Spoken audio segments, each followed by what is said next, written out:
The first time it happened, I brushed it off. A fleeting thought, dark and intrusive, as I stared at the kitchen knife lying on the counter. What if you picked it up? It whispered. I shook my head and laughed nervously. Everyone has random, weird thoughts, right? But then it kept happening. The thoughts weren't mine, at least, they didn't feel like mine. They came in waves, sharp and insistent, whispering things I didn't want to hear. What if you stepped in front of that car? What if you pushed someone down the stairs? What if? I started avoiding people.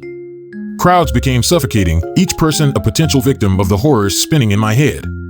I couldn't even walk through the park without imagining shoving someone into the pond or screaming into the stillness. At night, I would lie awake, clutching my temples, trying to drown out the whispers. This isn't me, I told myself over and over. But the thoughts didn't care. They grew louder, darker, more specific. One day, I stayed late at the office, hoping the silence would calm me. Instead, it made things worse. As I sat alone at my desk, I caught a reflection in the dark screen of my computer. My heart stopped. There was someone behind me, or at least, I thought there was. But when I turned around, the office was empty, entirely, draping towels and blankets over reflective surfaces at home.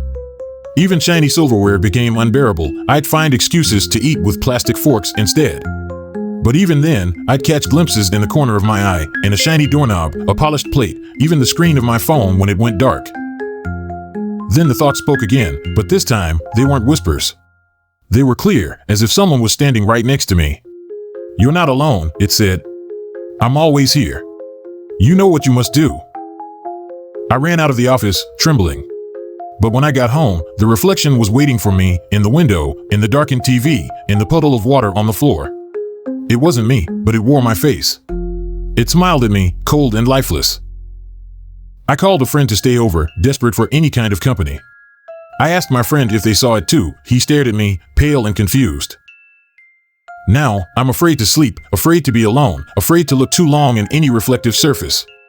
Because when I do, the reflection moves on its own, mouthing words I can't quite hear. But deep down, I know what it's saying. Last night, it stepped closer. For the first time, I saw its hands press against the glass. They weren't mine, long, gnarled fingers with nails sharp as razors. And it didn't mouth the words anymore. It spoke them clearly, it's time to let me in. And I'm terrified that one day, I'll listen.